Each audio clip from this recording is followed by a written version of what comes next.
Okay, so 10th standard student, this video is the continuation of your last video. In the last video we have discussed, now we are discussing the modes of transport. In the last video we have discussed about the road transport. In the last video we have already discussed about the railway transport or railways. Now a new concept is there, pipelines. If I tell you, you will understand, or else you will think what is this pipelines. This is also a mode of transport. Pipelines are a new mode of land transport. Okay, land transport, this one it is happen on the land, that's why it is coming under the section of land transport.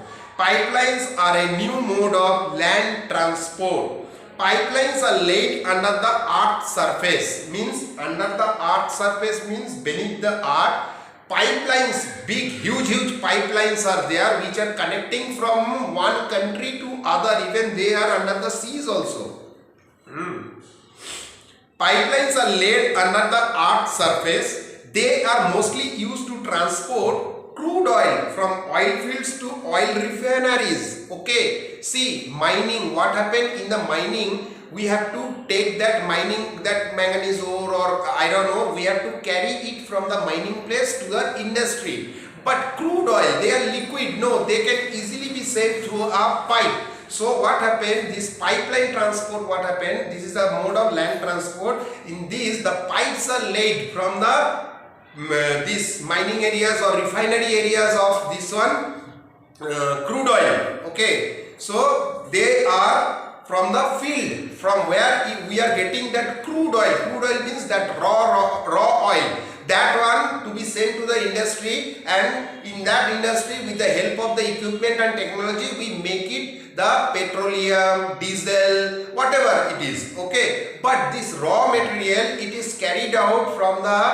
oil field to the refineries, means the factory, through pipelines. Okay, natural gas and mineral slurry. Okay, mineral slurry. Slurry, what is this slurry? Slurry is semi-liquid mixture, means that crude oil only. Okay,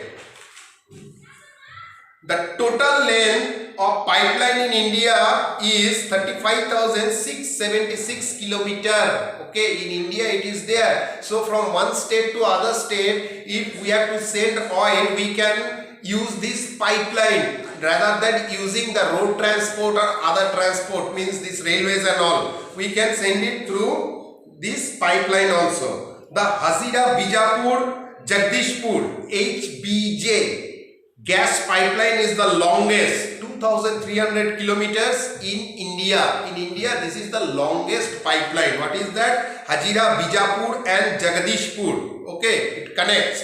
So it is named as HBG. This pipeline is the longest pipeline in India with a length of 2,300 kilometers. Now we will go for waterways. Okay, waterways, you know, the transport which happens in the water. Okay, so now I think you are having a picture of what is the waterway. Ship, boats, okay, small boats, speed boats. Okay, these are the modes of waterways. India is one of the most advanced seafaring countries in the past. In the past, India is the most seafaring. Seafaring means regularly traveling by sea. Use of sea for travel or transportation. Use of sea for transport. Okay, so India is one of the most advanced seafaring countries in the past. Waterways provides navigation facilities by means of ships and boats. So waterways gives us that how we use it, the waterways, the water, whatever it is, from river, it is from ocean, it is from seas, but we are using this water and we are making a way so that through water only we can come, we can go to other places. Maybe it is from state to state, if it is a river, if it is an ocean, we can go from one country to other country. So waterways provides navigation facilities by means of ships and boat. Waterways can be divided into two types. Waterways are divided into two types. Okay, here I have given it. Okay, pipeline is over, railway is over. Okay, waterways is divided into two, or water transport, it is divided into two broad categories. What are they? Inland waterways. Inland waterways. Inland. Okay.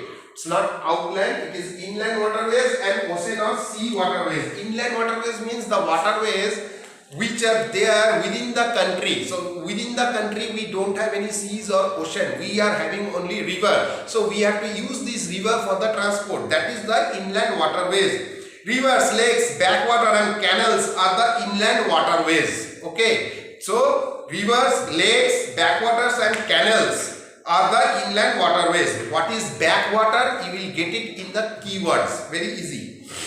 At one time, inland waterways plays a vital role in the transport system of India. In one time, this inland waterways was playing a vital role, okay, in the economic development of the country.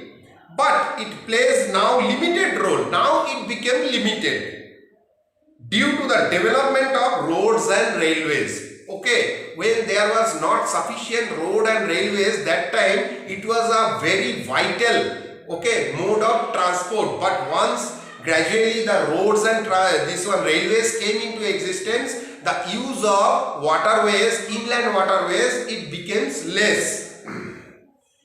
The inland waterways carries passenger and heavy goods within the country. Okay, this is same like your railway. They can carry heavy goods. Not only heavy goods, huge passenger also, rather bigger than the airways and the roadways. So now coming to the ocean or seas waterways. Okay, ocean waterways. Water transport through seas and ocean from ocean waterways. Form ocean waterways. What is ocean waterways?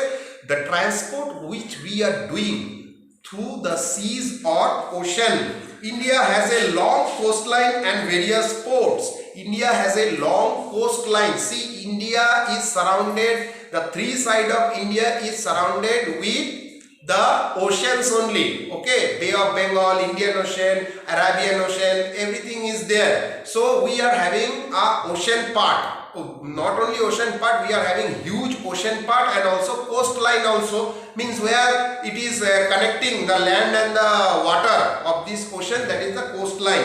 So nearly 85% of our foreign trade is seaborne. Okay, from the foreign, the export is mainly done, this petroleum and all, it is done through seaborne. Seaborne means through the sea only. Okay, so what is this? Means, see, this petroleum or heavy goods, if we have to carry from other countries, we can't depend on airways, because airways is good for the lightweight goods. Okay, and railway track we can't make it on the ocean, so we only have to depend on the ship. So it has a very prominent features for the development of economic development of a country regarding to its export and import. Whatever we are taking, that is import, and whatever we are sending, that is export.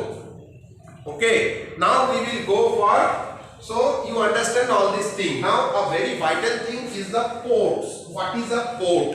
Okay, port have a vital role in the economic development of a country by contributing and encouraging import and export of the country. Port are the place. See, now we know that ocean and sea waterways, but how it is done? Ships will come. We have to upload and download the materials and all from the ship. So there must be a place, like, see, we go to the railway station, we go to the airport. For what? We will take the ticket.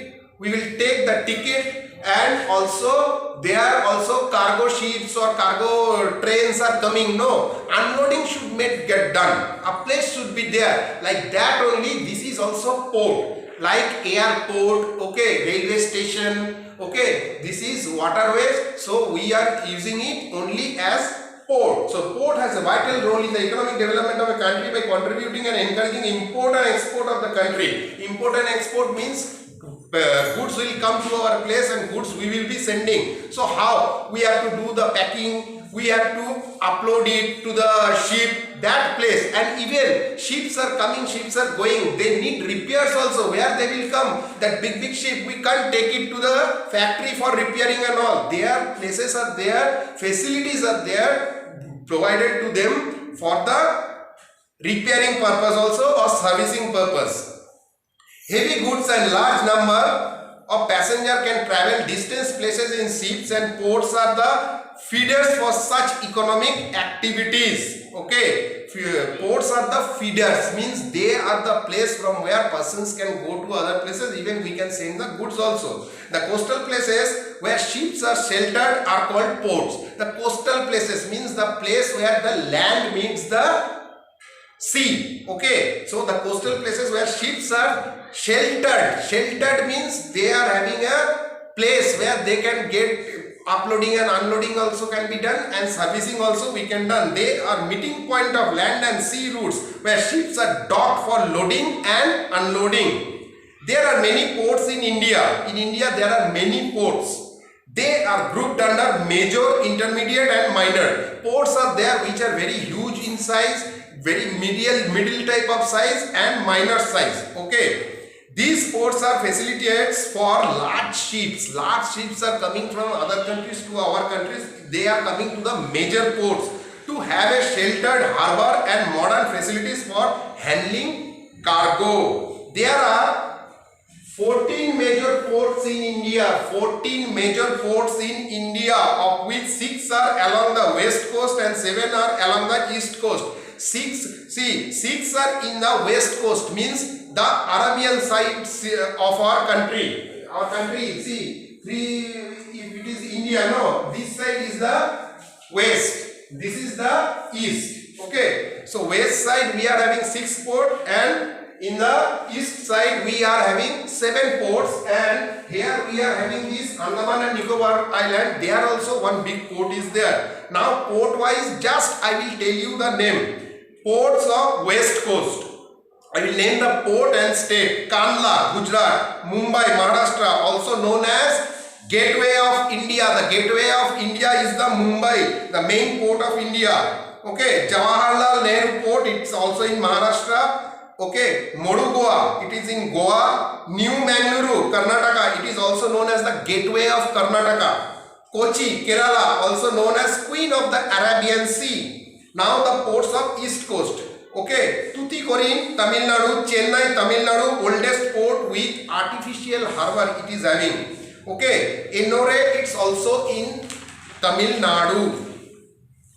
Visakhapatnam, Andhra Pradesh, deepest landlocked protected port. Okay, Paradip, Odisha, Haldia, West Bengal, Kolkata, West Bengal, second biggest port after Mumbai. This is the Kolkata port, which is the second biggest port in India and largest terminals port in Southeast Asia. Southeast Asia, this is the largest terminal they are having. And the last one is the Port Blair. Port Blair, it is in Andaman and Nicobar Island, which is not a state, that is a union territory of India. Now you go through the notes, you will get all the details, and wherever you will get stuck with the words, I have given you the keywords. You go with the keywords, you will get all your conception clear. Okay, so see you soon in the next video with some other topics. Thank you.